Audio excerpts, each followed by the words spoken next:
We ready to give out some of that mama's cooking today, fellas. Hey. All right, man. We here for a virtual episode, man. It's gonna be love, yo. We got a lot of work to do, so we decided to do a virtual for real.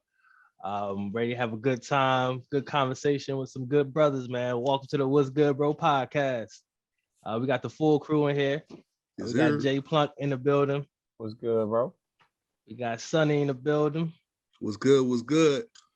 Tweezy Chain, Twan, Papa Twan, whatever you want to call yourself today. Wow. What's up? Yo, and then we got Dre, producer. What's and happening, all that folks? other stuff. Yeah, I'm on camera today. Like shit, man. Reluctantly. Always reluctantly down, yo. We gonna get you back to this. Oh man, but it's always a good time just chopping it up with y'all, man. Doing this, what we do. You know how we started off. We got to check in with each other, man. Just what's good with everybody. Jay, let's start with you, man. What's been good with you, bro? Everything, man.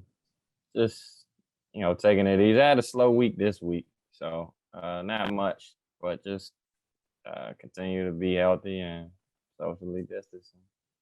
I respect that. Take care of yourself. All right, Suddy, man. What's good with you, bro? Ain't too much, man. Just trying to adjust to this new work schedule, man. We gonna make it happen, yo. But yeah, I'm happy to be here. We made it work for this, so let's keep it pushing. Most definitely, man. Most definitely, man. And always congratulations to that new gig, yo. Hopefully it turns out everything, man. That's love. Tweezy. Papa Twan. Working, chilling, making a smoothie at the moment, so please ignore the noise. All right. You just chose vitamins in. the right time to make a smoothie. We started recording. Niggas been chilling for like a solid hour. You know what? I don't. My man Dre. What's up, y'all? What's good? I'm blessed. Can't say nothing less, nothing more. Yeah, work's been work. Everything outside of that's been everything outside of that. I don't really know what to say. Dre is no longer chilling, and he is officially outside. Exactly. I'm outside, and outside is different. It's not how it was before, but yeah. You gotta be careful on this outside. Yeah. Nah, man. I appreciate you throwing in all the festival moves for the summer, yo. So he ready, yo. Dre, I'm trying to be out here. Dre is ready, yo. I need that energy for real, man. Yeah, I'm ready, yo. I'm back at the gym now, so it's about to be on. Oh shit. It's about to be on. He get ready. Oh man. That's love, man. And yeah, man, I just been chilling, man.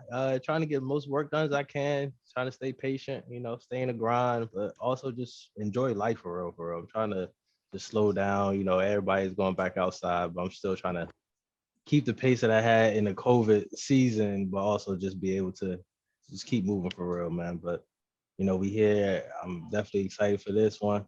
We're gonna be talking about. We got some good things to talk about as far as Black excellence, but then I know we really want to touch on my man Kwame Brown, which is also some Black excellence. Cause that is true. That is true. Very much so. We cannot knock that part. So it's gonna be fun, man. I'm looking forward to this conversation, yo. We not talking down on his mama's son, but it should be good. And, and outside of that, we just gotta shoot the breeze, man. Have a good time, yo. Let's do that. Any local news you need to update on? I can't think of nothing local. Has there been any new corona updates? Anything dealing with that? Nah, I think because it seems like there's always something new. Oh, like, you know what? Local. I guess Baltimore City's still trying to keep the indoor mask and mandate until I think it's like 70 people are immunized or whatever, and I think it's at like 60 something. So getting close to the no mask at all. But this is a Baltimore City school update. If the kids ain't passing, they not required to be held back. So they can fail and still go to the next grade. So Yeah. That shit, How wow. does that work? Like, how do you fail and pass? they don't give a fuck Oh. about the kids. Like shit, everybody got passed. Yo, them numbers looking terrible. All they looking at is Yo, that- graduation rates. That's all. No The high child school left. diploma has already been depreciated. You about to depreciate it even more. You hear me? That's the education too. You about to have a nigga out here can't read or write. I got that diploma. Yeah, I got my high school diploma. I can't read it or spell it, but I have it. But I got it. And I got it.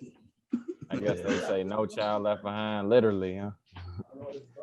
yeah, that is wild. And then I've heard ANFRAM, the African American Music Festival, supposed to be coming back. So that should be interesting to see. A free concert out here. I don't know who's performing or anything, but I think I might slide out there for that. Yeah, man. I feel like the streets been waiting, yo. Yeah, Man, it's gonna be nuts. It's gonna man. be absolutely nuts. I know the last time I went, it was supposed to be Drew Hill, but it was like Cisco and Friends because I don't know who the other niggas on stage was. Wasn't it like that New Jack Swing guy? Who was his name? It was Cisco, Salt and Pepper, and somebody else. I don't know. Who's the dude that who battled Babyface? No. So Teddy Riley performed separate from Cisco and Friends. But yeah, it was like it was promoted as Drew Hill was performing. So us Baltimore natives were like, oh, this about to be lit. Mm-hmm. It was Cisco.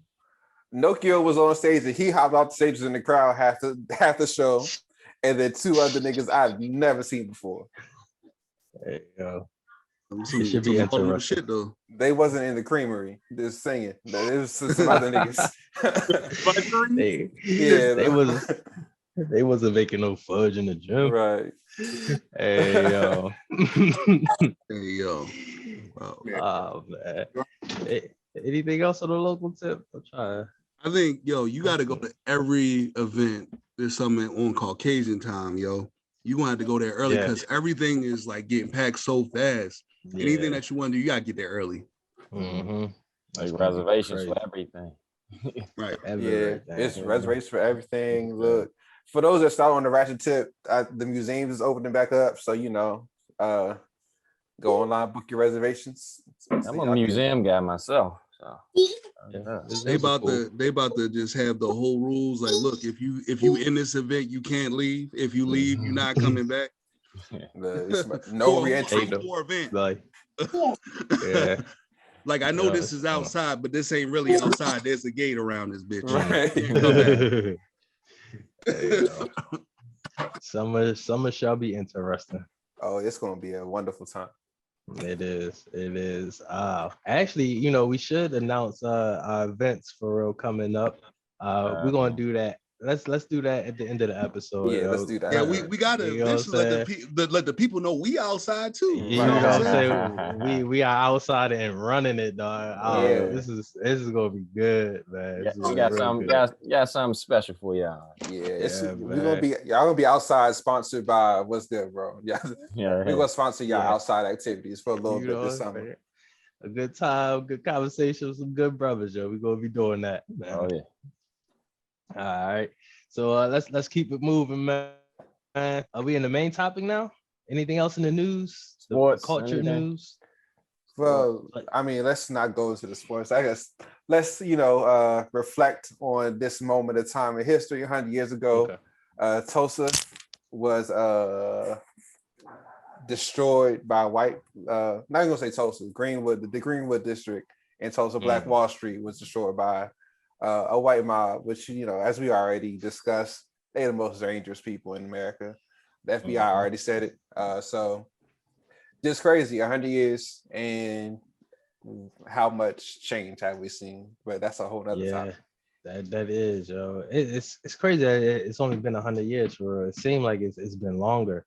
But for us to not even really come back from that in a way, it's crazy. It is crazy. But we definitely gotta appreciate and acknowledge the success that they created and the blueprint that they made, and hopefully we can try to recreate that somewhere. Yeah, it's one of those things. It's like we successfully branched out. I think there was Kelvin. I don't know if you remember the name of it. I think our mutual brother Jay was talking about it. That the neighborhood in Frostburg. Oh yeah, Brownsville, another flourishing Black community. Yeah, and it's amazing. Like when you actually do your history, there were multiple locations popping up like this, and then like you have these races. You have these races out here who just wanted to tear them down, just hated to see Black progression. That's what I'm saying. It's like it's a horrible thing. Yeah, that's a great example for real. In Frostburg, it was a thriving community, Brownsville, and then before there was a Frostburg State University, it was a Brownsville, and then they decided to just gentrify. I don't know. Yeah, we'll say gentrify. That's probably the way to say it. Yeah. Hey, Martin Luther King said it best. I fear that I might have integrated my people into a burning house. Yeah. And that integration, we might have wanted it, but it wasn't what we thought it was going to be. Yeah. It was better left off alone, unfortunately. So, shit. Yeah, that was a lesson learned. Lesson we're still learning. Yeah. Hey, yo. All right, man. Let's chop it up with a little fun tip, though, man. This is kind of a shoot the breeze / what's good with Kwame Brown. Yeah. And not even what's good with him, because I think he had a lot of solid points for real. It was long overdue. Anybody want to break down this story or how it started? If I know. Well, how it started. Well, let's go to the beginning. Back in 2001, he was a bust. Back in 2001, a 17-year-old Kwame Brown was the first high school player, and I think maybe the only to this day that was drafted. No, actually LeBron. So Kwame and LeBron are the only players out of high school drafted as the number one player in the NBA draft. Overall, not just first round, overall. First overall pick out of high school. Tough. Him and LeBron James. So he's in the same category as LeBron in this aspect only. Like, stop. Yeah. Hey, you better chill out before you get that mama's cooking, boy. You know what I'm saying? He is clearly a master in the culinary arts. Now I don't want no parts.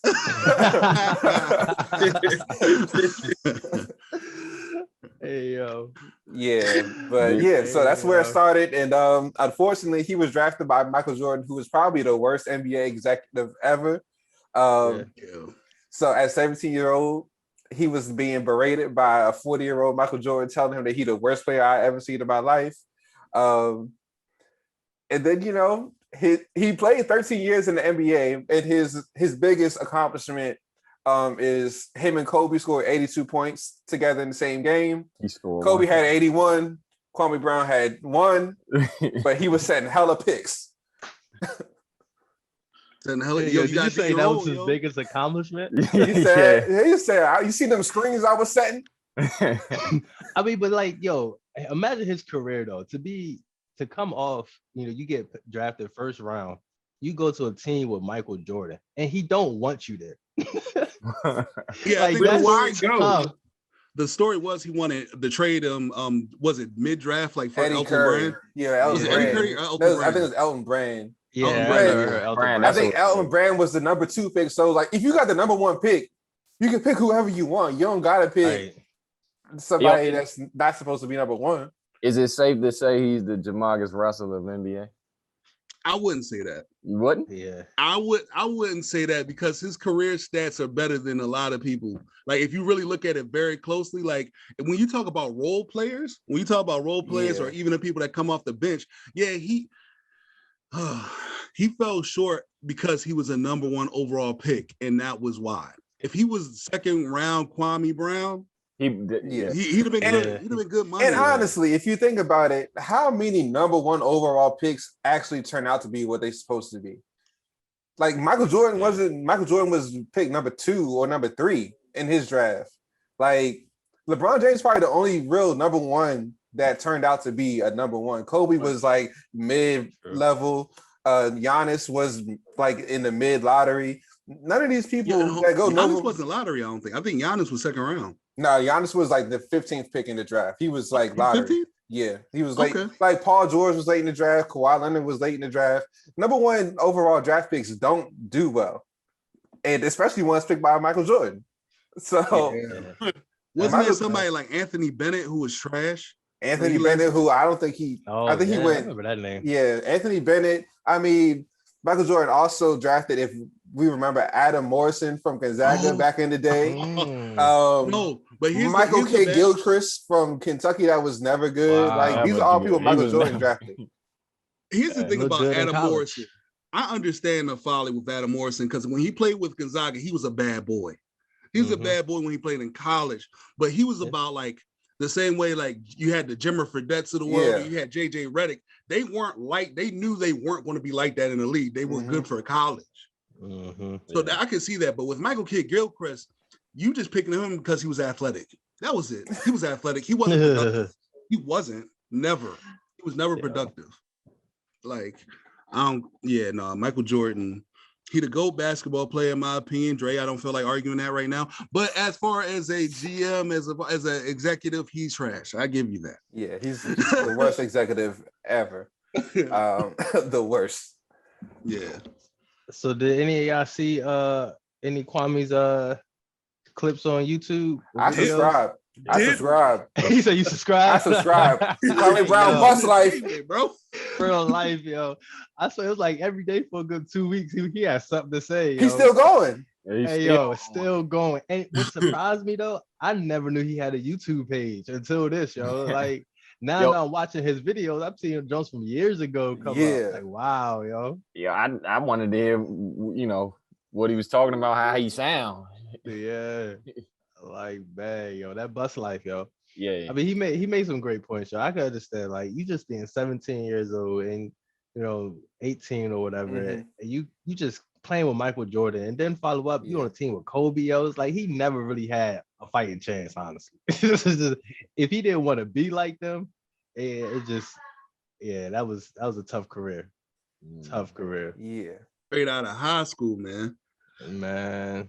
What's crazy thing is though, he got drafted by Michael Jordan. Michael Jordan didn't like him, but he ended up playing for the Bobcats, which was Michael Jordan's team. So I don't really know. Like Michael Jordan clearly didn't feel that bad towards him. He's just like, he just wasn't a number one pick. Like, and Michael Jordan's biggest issue with him was for him to be damn near 7 feet tall, he can't palm the basketball with one hand. And Michael Jordan got freakishly big hands. Like he's the only dude I've ever seen pump fake a nigga like this. No, Kawhi is the same. True. Well, true. Too rare, like motherfuckers. Like they can pump fake with one hand and just go off and shit. Like, come on, dog. Yeah, but that's like that's where, in terms of like goats of goats, in terms of like sports, you can't, like Tom Brady kind of got the edge over Michael because Tom Brady can look at a player and be like, oh, I know what I can do with him, versus Michael can't assess talent at all. Michael just know like, Michael know who's a dog and who's not, but he can't assess actual ability. And the Last Dance even showed it because it was like the one series where Phil was like, yo, pass the ball to Steve Kerr. He's in the corner wide open. And Michael was like, oh, he is open. But he passed him the ball. And then he started knocking down hella shots. So Michael's just he can't assess other people's talent, which is everybody got their flaws.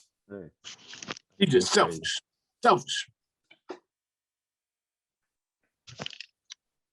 But anybody else got any opinions on my mama's cooking or what? His mama's cooking? His mama's son. Way. Stay out of my that mama's son, yo. Real life, yo. No, yo. I gotta touch on how you went in on Steven Jackson and Becky with the good hair. Called what is it? Like the Some of the Smoke, Some of the Smoke podcast. Yeah. Yo, you go along, get along, motherfuckers. Y'all want some of the smoke. Y'all want all of the smoke. Do y'all feel like he was speaking truth? Huh? Was he speaking the truth though?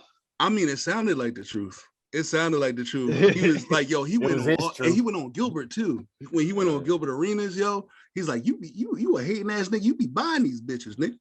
Like, it was like, yo, when he was going in telling they shit. I was like, dog. Dog, like that shit was Did crazy. y'all see the how y'all feel about what Charlemagne and God said about him and his family? He Oh, went too far. Charlemagne, he went But- sucker. Like his thing though, but he's always done that.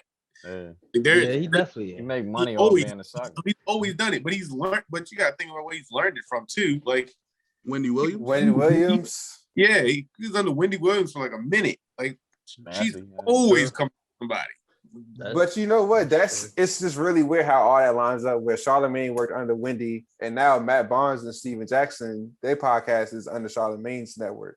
So it's just it's lined up in a row.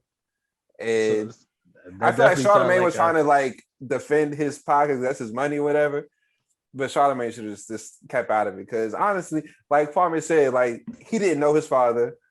His father had like hella kids that Kwame never met. So it's like you talking about people that really not even blood really to him. It's like his half brother. So like even if they did kill niggas, like that don't mean it's going to transfer over to him. Hey, what happened with And the? I think it was the way that it was the way that Charlemagne said it. Charlemagne was like saying, "Leave Kwame alone. Hey, y'all better stop messing with him." So it kind of sounded like he was trying to step to the side, but he was saying some other shit that kind of was just like, "Look, like Kwame was like, I'm not trying to be perceived as a thug, so that shit don't flatter me. That shit doesn't flatter me. I'm not trying to be perceived that way. Those are my father. That's my brother. That don't got shit to do with me. That's this close to defamation of character. That's this close. It's like you on a line." Well, the thing is, like, if you understood what Charlemagne was saying, it is defamation of character. Just his words alone wasn't defamation. Like the undertone of it was like, yeah, don't mess with this nigga because he crazy and he probably will fuck you up. That's defamation of character. He just didn't say those actual words. Yeah, and it was the way he said it. He didn't think he was like, you could kind of tell like he was saying it in a way to where it's like, all right, Kwame ain't gonna mess with him because I'm telling people not to mess with him. But Kwame took that as like, nigga, you trying to tell people I'm a killer? Right. Like, yeah, that whole family background wasn't necessary, yo. Yeah. You know what it just comes down to, man? What's that? Charlemagne is the donkey of the day. I have spoken. Well, he did make himself donkey today. Yeah, he definitely gave himself the donkey today for that. Hey, what happened with the Stephen A. And man. I You keep go seeing along, it. get along, nigga, no hairline, motherfucker. So apparently Stephen A., even before Kwame Brown was drafted to the NBA, was going to colleges saying that this nigga is going to be a bust. So before he even he probably I don't think Kwame was ever going to go to college, to be honest. But but if he had the opportunity, Stephen A. pretty much ruined it by going to these colleges saying, "Oh, this nigga is about to be trash, so y'all don't want to draft him." And then when he got to the NBA, he continued to do it. And at this point, Stephen A. was probably like in his 30s. I don't even know how old he is now, so probably older than basically building his career off of that. Yeah, building his career off of not just trashing Kwame Brown, but a whole bunch of other players. And then instead of Stephen A. be like, "Oh yeah, I was wrong," he puts together a low light clip of all of Kwame Brown's worst plays. But it's like the thing with Kwame Brown, I see where he comes from is like all these niggas that would never even get close to making it to the NBA shouldn't be talking shit. Yeah. Like, and the thing with Matt Barnes and Steven Jackson is like him and Steven Jackson played on the same team. So it's like, yo, you shouldn't be talking shit because he knows hella shit that Steven Jackson was doing on the side. That's why he like, y'all niggas be buying bitches. So I don't know why y'all talking to me like that. And then like trashing my name. And then Matt Barnes is like the tough guy, but he's not really a tough guy because, you know, with the good hair. Derek Fisher gave him the hands or whatever. Hey, I swear it's like every day this man woke up and chose violence. Hey, be careful. Be careful because 20 years, yo. Bro, that's true. Yo, be careful saying he chose violence because Jamel Hill said that he was like, "Miss Lady, don't do that. Don't do that, Miss Lady. Miss Hill, don't do that."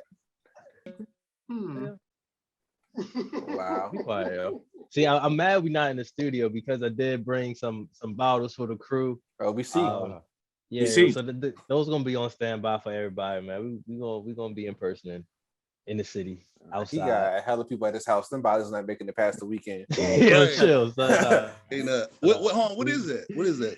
It's Bel Air it's- Blue. Well, It's the hold new, up. We not Bel getting Air paid by Blue, these yo. niggas, so we not about to. No, we not putting this in the video. Hey, yo, we might, yo. We gonna try to shoot that shot, dog. Okay. Hey, yo, we gonna try. We gonna get some sponsors out this bit. Even though I will say I tried it. It's good. You know, this is my first time having any Bel Air type of drink at all. So That's not true. We That had it at Twan's birthday in the ATL. back in the day. oh, see, don't remember. It was a good time.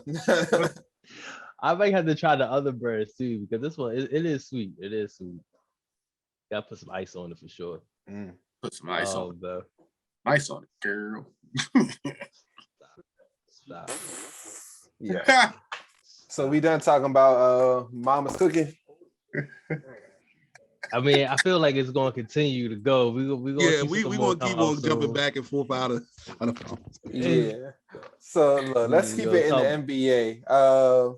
Before we talk about indie scores, let's talk about these wild ass fans. yeah.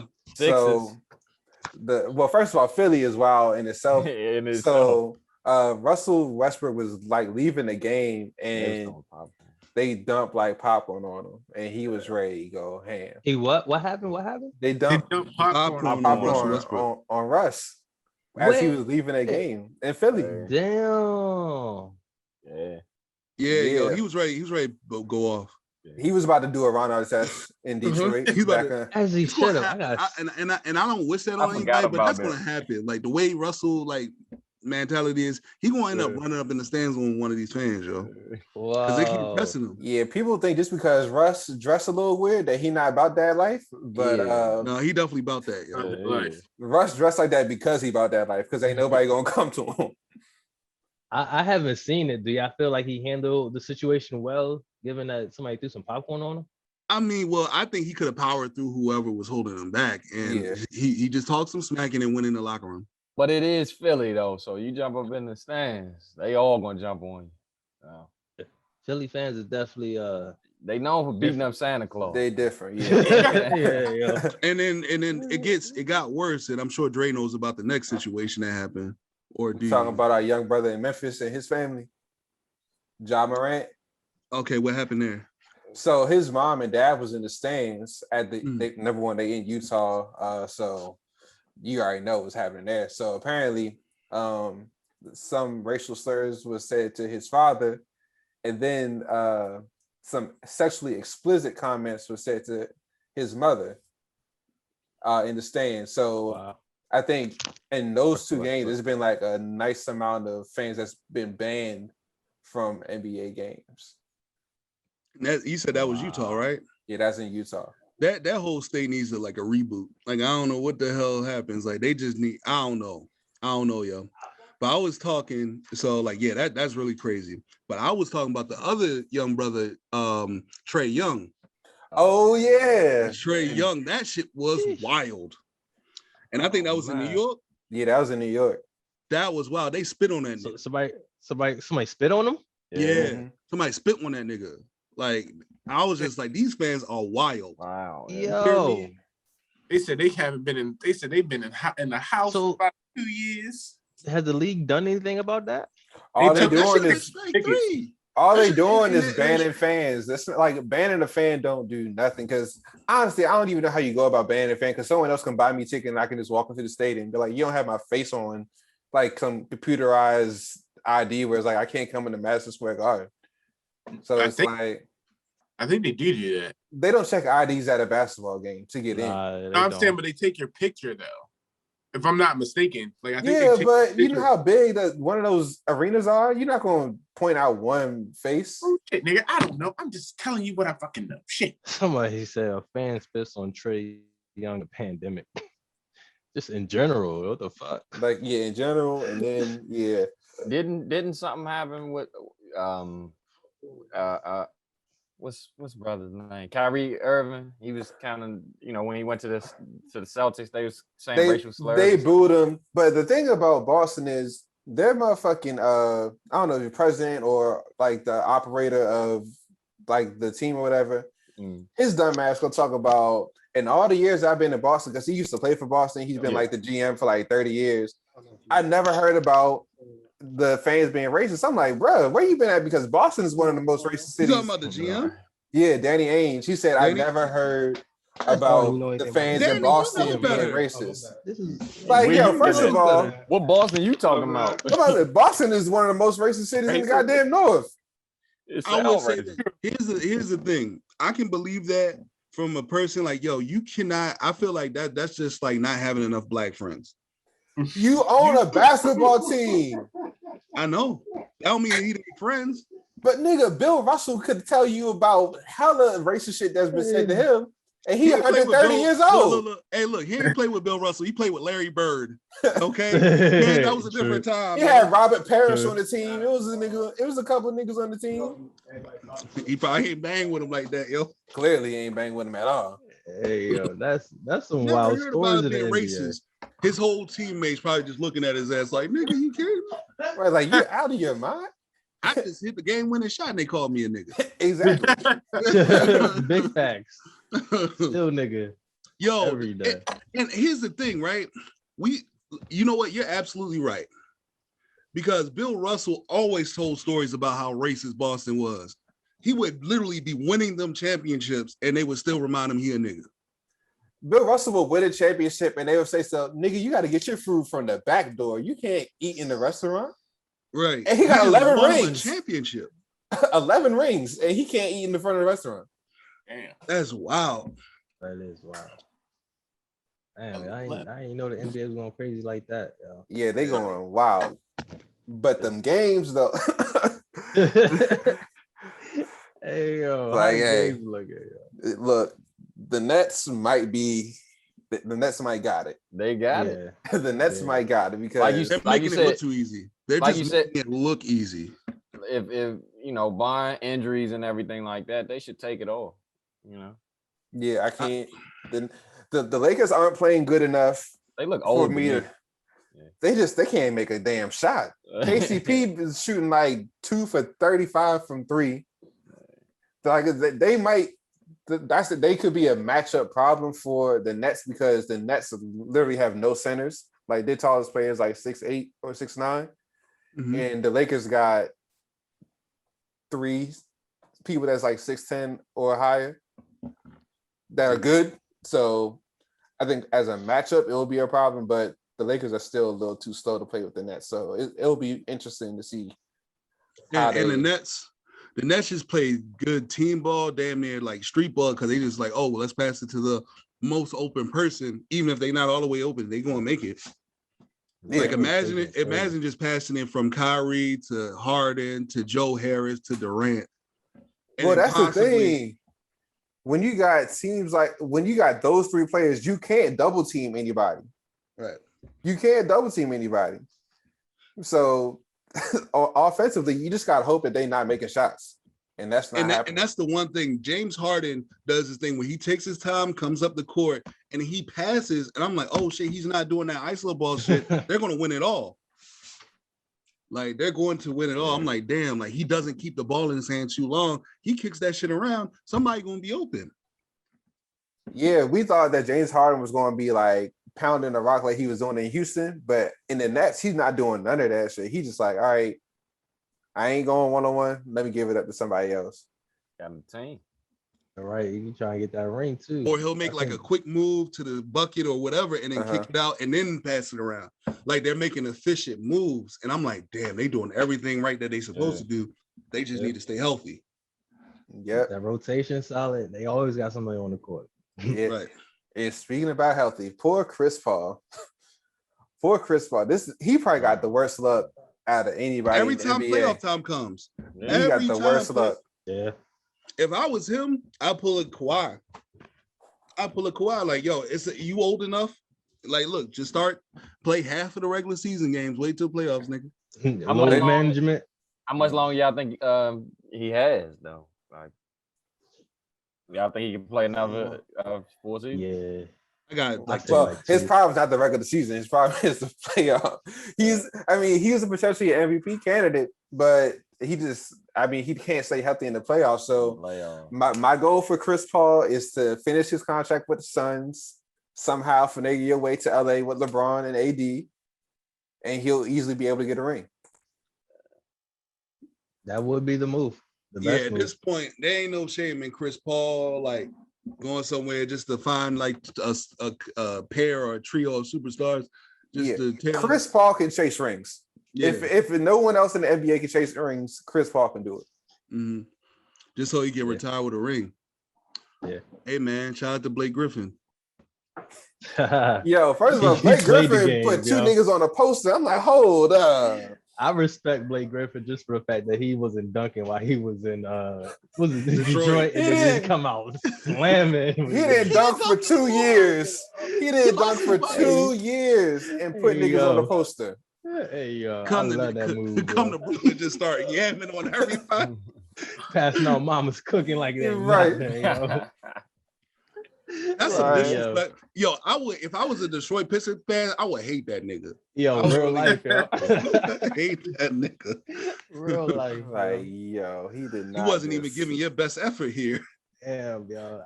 The NBA is gone crazy, yo. I did not hear about those stories, yo. That's crazy, man. Nah. Yeah. That's wild. You know what they say, like, look, and you know, they say that about black people. Black people don't know how to act when the weather get nice and everything. I guess everybody. That applies to everybody. Well, I don't know if the weather ever gets nice in Utah,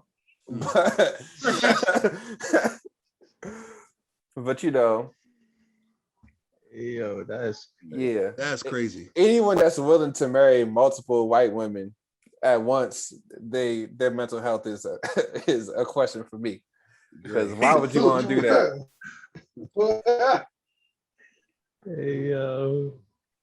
But yeah, I think that's really all that's going on. Really, NBA. I got a little segue. It might work. It might not. Go. It's J. Cole, yo, and he finishes his basketball career in Africa. It's over that quick. 5 point. Yeah, 5 rebound. He had he had a 5-game contract or something like that. So he fulfilled his contract. I think he ended with like 5 points, a couple assists, 5 rebounds out of all the games. That triple single. The triple single. Yeah, out of 5 games. I mean, but you know, he concluded with giving his team some of his new shoes, and really just thank everybody for the opportunity. And he said he's gonna try to do some more professional basketball somewhere. But he said he wasn't done when it comes to basketball. No, he should. That was just a warm up. Obviously, 5 points for 5 games. You gotta be kidding me.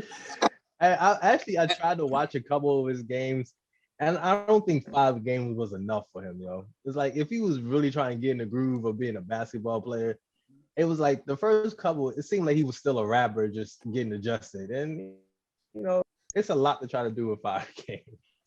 I looked at it. I'm like, dog, you're not moving athletically.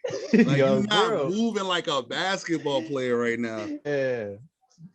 J. Cole he needs to stay that dude that comes in All-Star Weekend, crowd get hyped, and he almost make a dunk. Like, he needs to stay that guy. Like, yeah, it's cool, yo.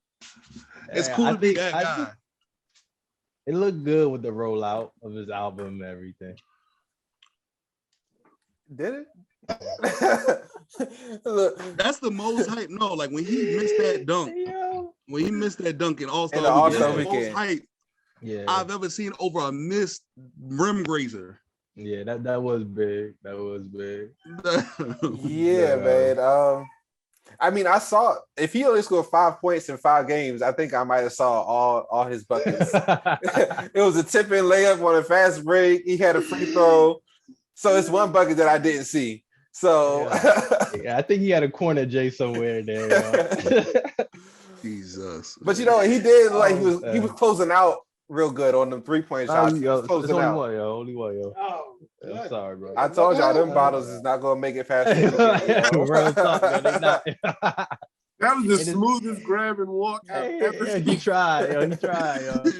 And when I went, you know what we didn't talk about? Excuse me. What? Let's talk about some music.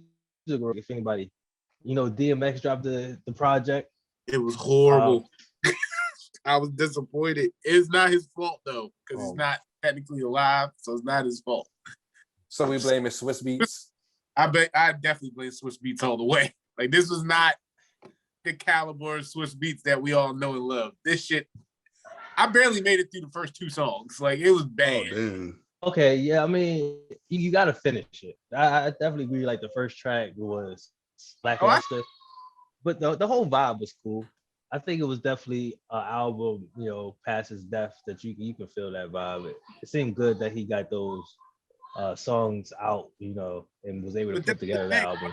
But that's the thing. I don't think I feel like, and this is because I'm just a hardcore fan, but I think I'm just like, yo, like this is not the caliber of DMX that, again, because it's not his fault, because he didn't obviously finish the album himself. So this is what I'm saying. Like it just didn't feel like this was like DMX's album. Like his voice was there, but it didn't feel like it was DMX who did it.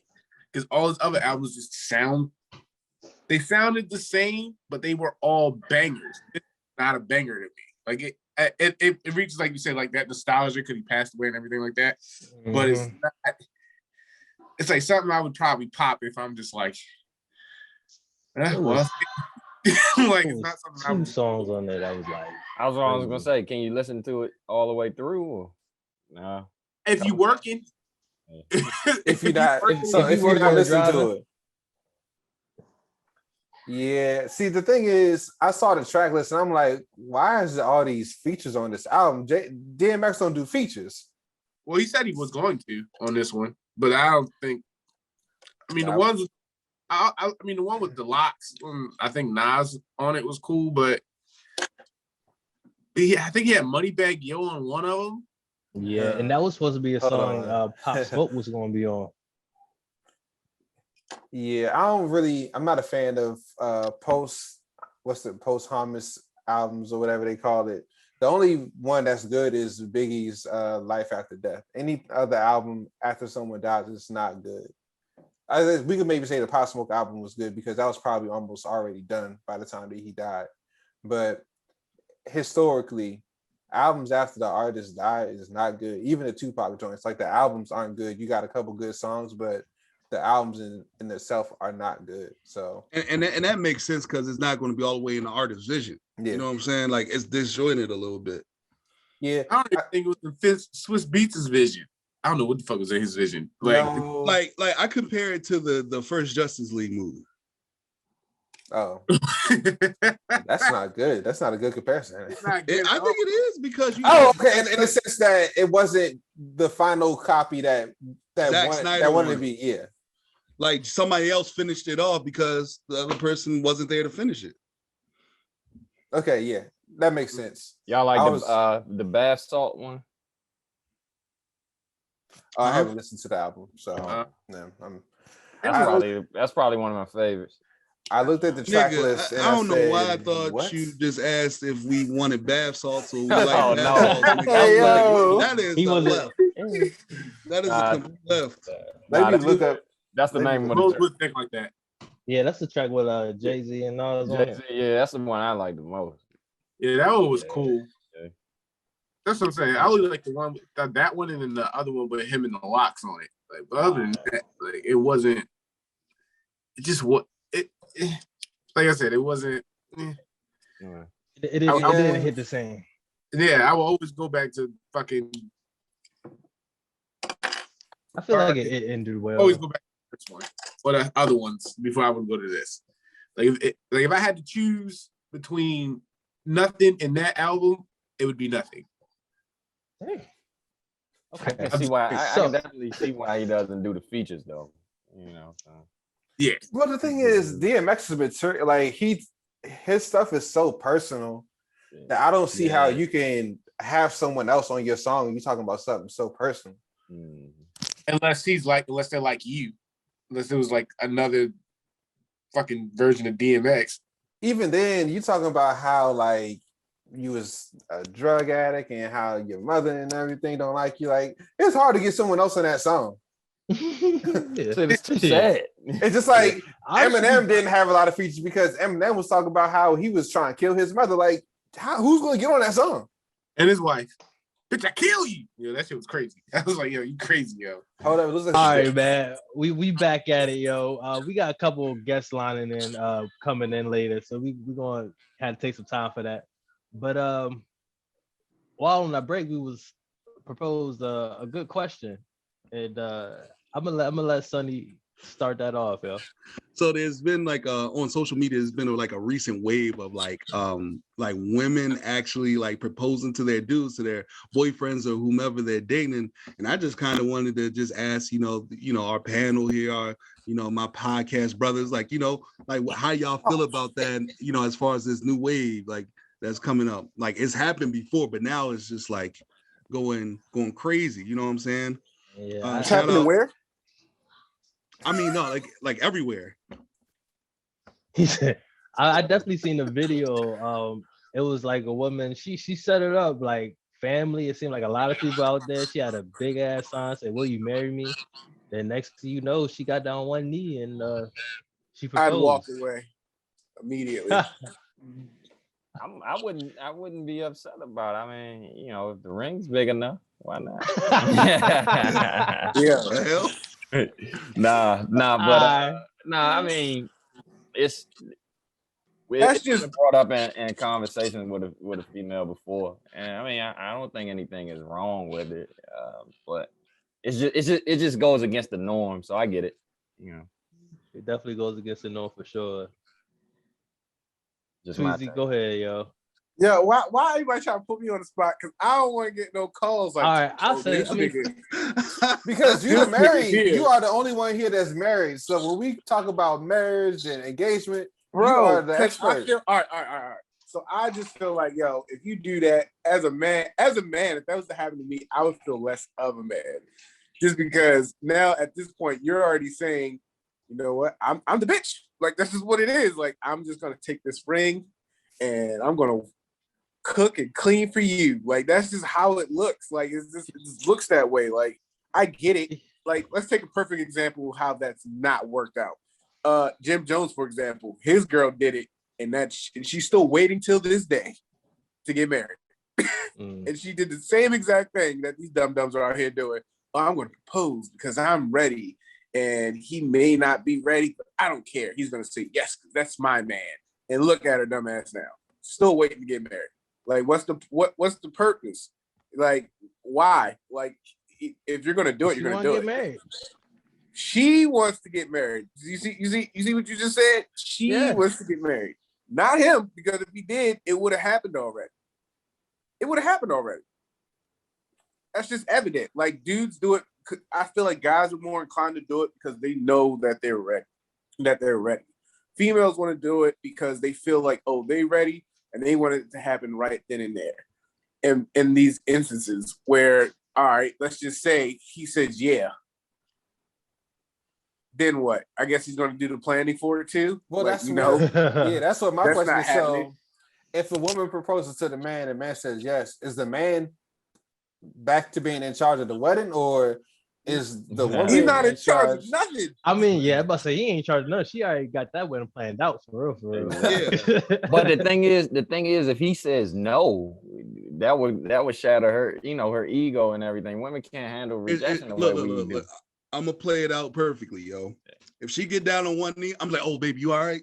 Like, oh, she tripping. She tripping. Pick her up. Clothes. Pick her up I would real clasp the shit out of that ring. Like nobody will need to see the shit. We gonna talk when we go home, but you gotta hurt me right now. Right now, your knee is hurt. So y'all not for it? I'm not for that at all. Okay. Because I truly believe women control sex, men decide when we get married. Yeah. Like, relationships, like period. Yeah. You feel me? Like, you hold the keys to sex. Like, sex ain't happening if you're not consenting to it as a woman. And marriage, in my opinion, marriage really isn't going to happen successfully unless I decide, like, you know what, it's about that time I'm going to propose to her. So I think that's where you have that balance. Yeah, I'm You definitely know, on Sonny's side with that. And when I was looking in the comments, I seen a couple ladies. They was like, I did this before and I regretted it. You know what I'm saying? Like As she that's the should. I heard her Yeah. knee hurt. I think I think you can't. Some stuff, like if you believe in a higher power, you gotta just kind of have faith in certain stuff, but you can't want to control a situation so much. I think that's a something about control too. Because I'm like, Yeah. all right, I want to get married. I've been waiting. All my friends are married. I'm gonna propose to him so I can get married. I'm like, no, that's not how it works. That's not how it's gonna work because That's not how it works, sweetheart. yeah, like, because think about it this way. How would you as a man feel at that time? You not thinking about proposing or not proposing yet. And then she proposes to you. I'm like, wait a minute, you're not about to just speed up my thought process Yeah. or what I had planned. I would feel like a king, just my opinion. You know, she proposes to me. It shows how much she really wants to be with me. I'm not saying I would say yes though. You know, it depends on who. It depends on how it. Our chemistry and everything like that. But That's what I'm saying. She could be um, crazy, propose to you after 3 months, bro. yeah. Now that's a big no. But I don't think anything is wrong with it. But That's Yeah, what we yeah, I think that's what we it's like I can understand maybe the length of time y'all was together. yeah. If y'all was together Mm. for maybe like less than a year or Mm. so, and she did something like that, like, nah, we ain't nowhere. If y'all was together for maybe like 10, 15 years and she just really testing and trying it out, and Is she do it. Calvin saying something to us right now? How long have you been Oh, in no, this no, no, no, no, no. See, I told you I'm on Sunny side. We gonna pick her up. We gonna have a little conversation. And be Right. like, nah, we gonna do it. We gonna do it right. Nah, I can't have that. No, I she can't good, have y'all. that She at good. all. She just hurt her knee a little bit. You know what I'm Yeah. saying? It's a prank. It's a prank. Right. Yeah. I would Oh, definitely be like, oh shit, girl, you crazy as shit. Oh damn, that Hell was yeah. Well, funny. majority of divorces, initiated by women, and I think a Mm. lot of the times is, what happens is guys pursue these women, pursue her, maybe court her, or get down on one knee and actually walk down the aisle, dun dun dun dun, and Mhm. she's not really, feeling them like that. I So the think it's fact, Just wanted a I think it's the marriage. opposite way. I think a lot of and times she gets, men are pressured into marrying women, so yeah, don't. the men's not ready. So when it comes to the actual function of the marriage, they got a whole plate. The Yeah. Yeah, we man, got Chick-fil-A on Sunday. No, Drake. But I think you and I are pretty much saying the same thing. What happens is the guy isn't really ready for it, and he's pressured into doing it. And what tends to happen is, you dealing with the same person for a long time. You tend to get tired of that person. He's pursuing her, and she's looking at him, less than. So Mhm. when she proposes to him, that shows that because women date up. We all know that they not gonna go for the one that's chasing them. They seem to like to chase that man that they want to marry. So if she marries him and she proposes to him, that lets you know her interest is solely on him. I think it would last much longer, if y'all understand what I'm saying. If I, I, I see where you're going, but Yeah. let's just add that to us, right? Like, think about it like what you said when you were like, a woman who proposes to a man is because she sees him as the prize, right? Yeah, the prize. Yeah. So, but even still, technically speaking, we're still the prize, right? Mhm. Because they want to still have in most cases they want to feel like some level of like financial, spiritual, whatever the case may be. They want to feel like protected in some shape or form, right? Exactly. And I think where we've messed up, and this is just in men in general, like I think we've been chasing. Like, there's nothing wrong with chasing, obviously, but you got to have that aspect in line of, you're still the prize, right? It's a fine line between chasing and pursuing. You know what I Right. mean? I know it. Yeah. Right. And to add to your point, Twan, you know how, like, but you ever heard the term, the saying, looking for a knight in shining armor? That's heard bullshit. Mhm. yeah, Mhm. you know, what used to happen, I know you guys remember, is a lot of times a woman would do what to pursue a man? Drop the handkerchief by his feet, and he'll Mhm. pick it up and he'll pursue her. You know, whatever the case may be. So women used to do the choosing. I don't know where it changed, as you know, to us actually pursuing them. Mhm. But you know, we still are the prize regardless. I mean, because it's just what it is. Knight in shining armor, protection. Mhm. So you know, that's the number one.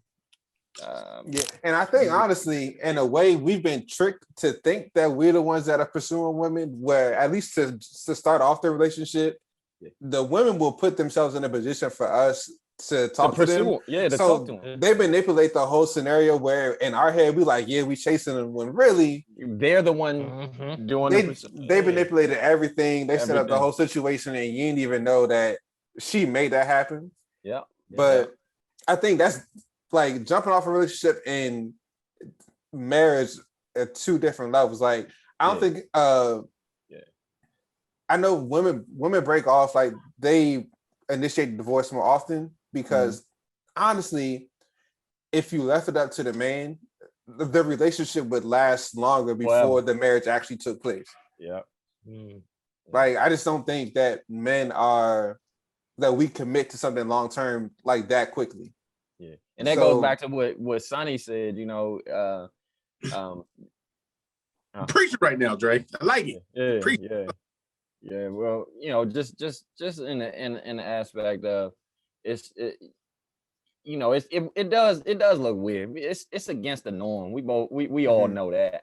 But I do think that it says a lot about how she feels about you. And if you aren't ready, of course, you know, we I don't think it's okay for her to. I mean, I don't think it's anything wrong with her proposing to you. You know what I'm saying?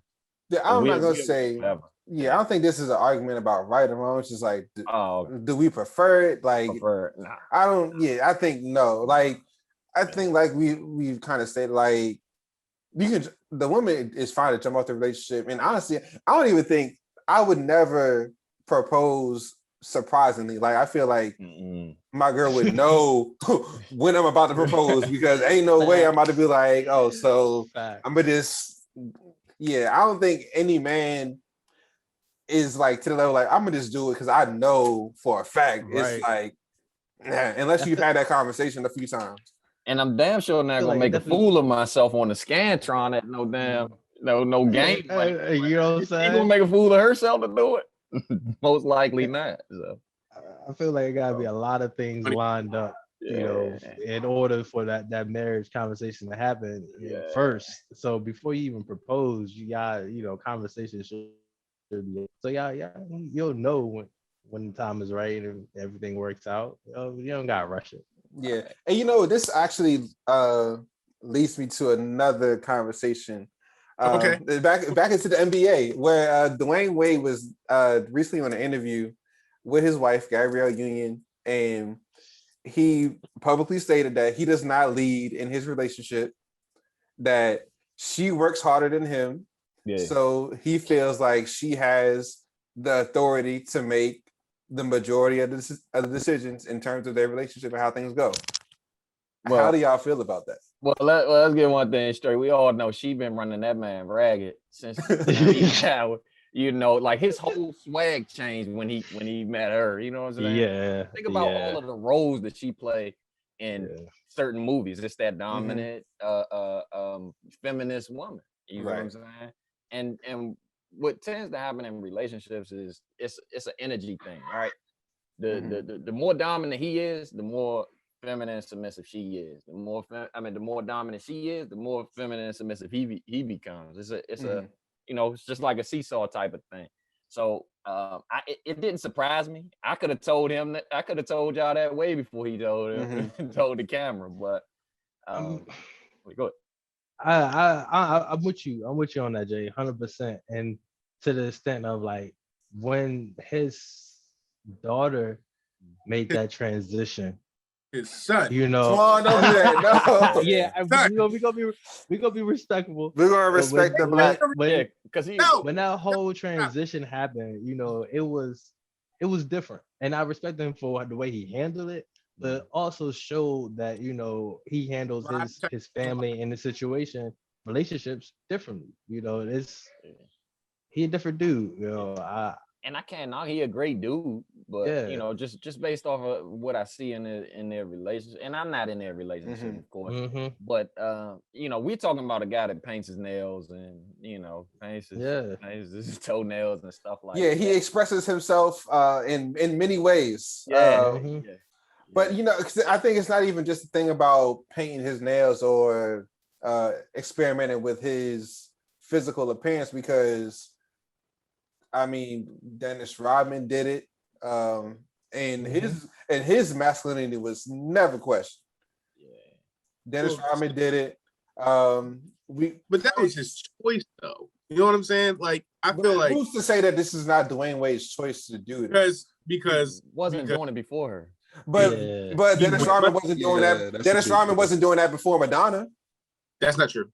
Yes, it is true. Look it up. Dennis Rodman wasn't doing all that weird shit until he met Madonna, and she in his words, she liberated him to go out and experiment with his appearance, because he was so sure of himself that no matter what other people thought about what he looked like, he knew who he was on the inside. Well, he fucked up then. And that's respectable. I'm cool with that. But at the same time, I feel like, especially Dwayne Wade, it's like I feel like his following and his impact is different.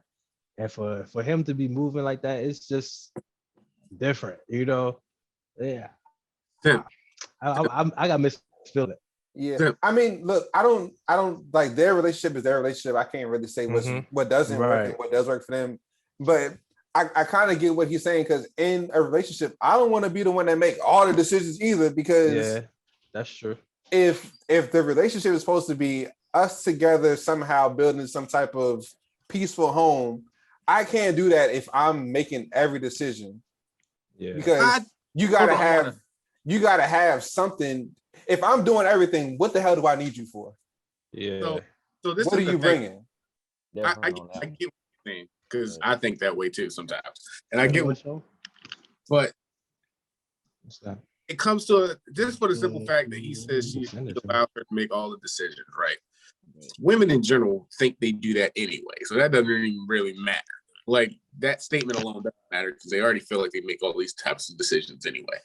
And just looking at it, like you said, like if you have to make all the decisions, but regardless of it, what am I trying to say? It's kind of just like if her mind is after your mind and whatever you're doing, then she would be helping you do whatever you need to do, so you're not even doing it all your own. So let's just say, I don't know, let's give an example, I guess. In his instance, let's just hypothetically say his son decided to make this decision to do whatever he's doing right now, right? And he says no, right? He's like, no, I'm not for it. And then on the flip side, Gabby's like, okay, I agree with you. He shouldn't do that. You see how it fluctuates? Like, it's like, all right, she agrees with me. But in this case, if he says yeah, so she says yeah. So it's kind of like she has to be in the same mindset that he's in, else you're never going to have the control regardless, because that's the aspect of it. Like, we have the type of control, but if they're not willing to listen, it doesn't really matter. Well, for me, I'll be honest with you. I'm not a big fan of the 50-50 die, relationship. 50-50 relationship.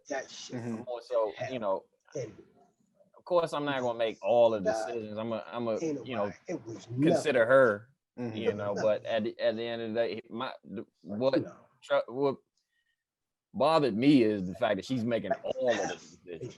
Right. It's okay for her to make some, but for me, it's and this is in most of my relationships. It's more so like, I've already built who I am as a man.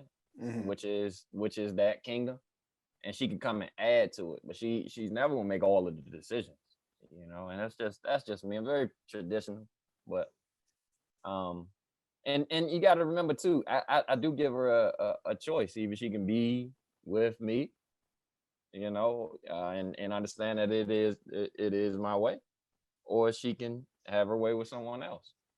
But as far as her making all the decisions,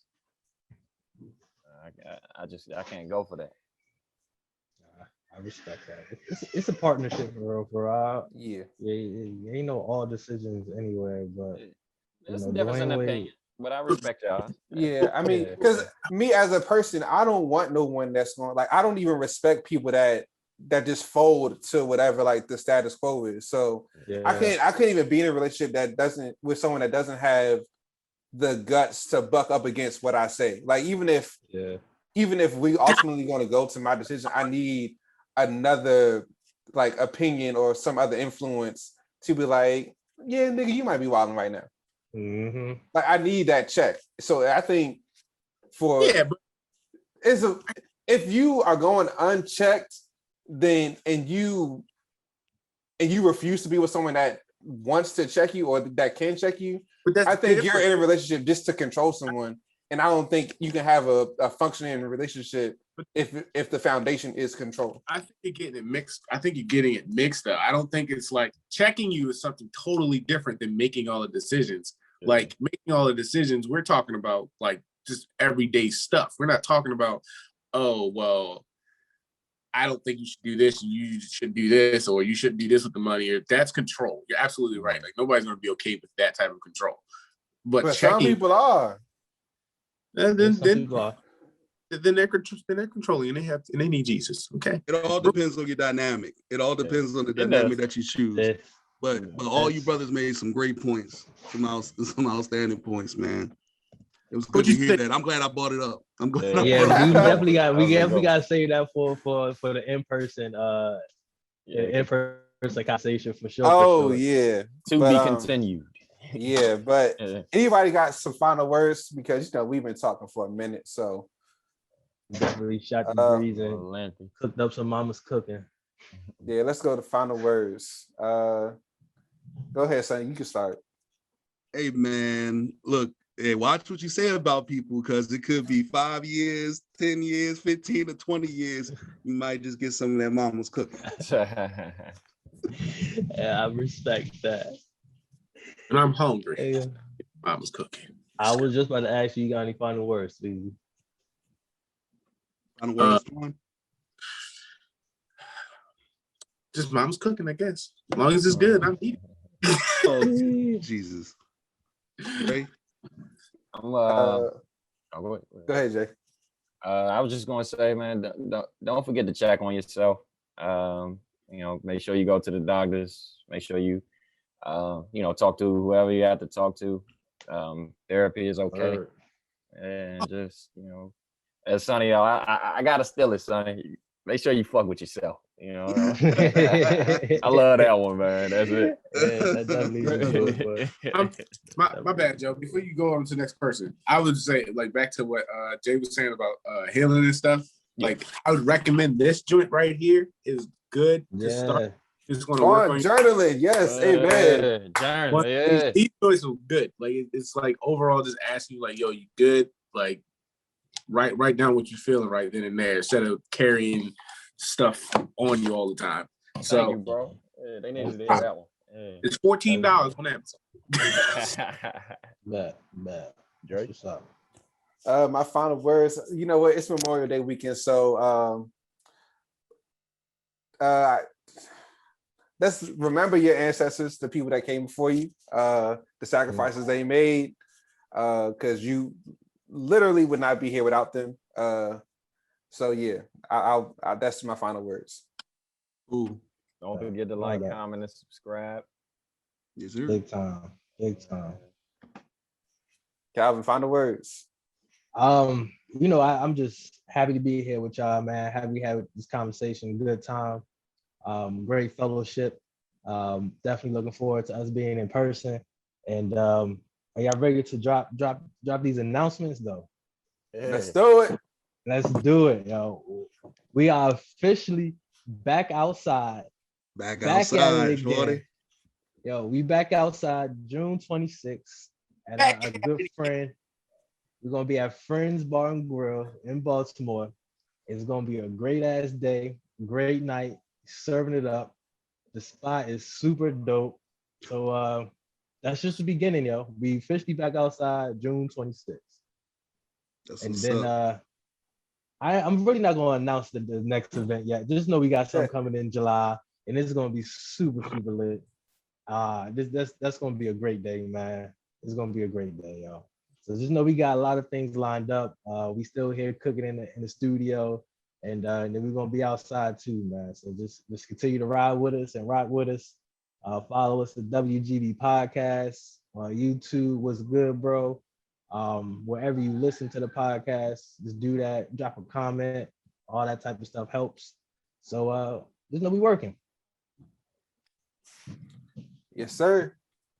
And until we meet again,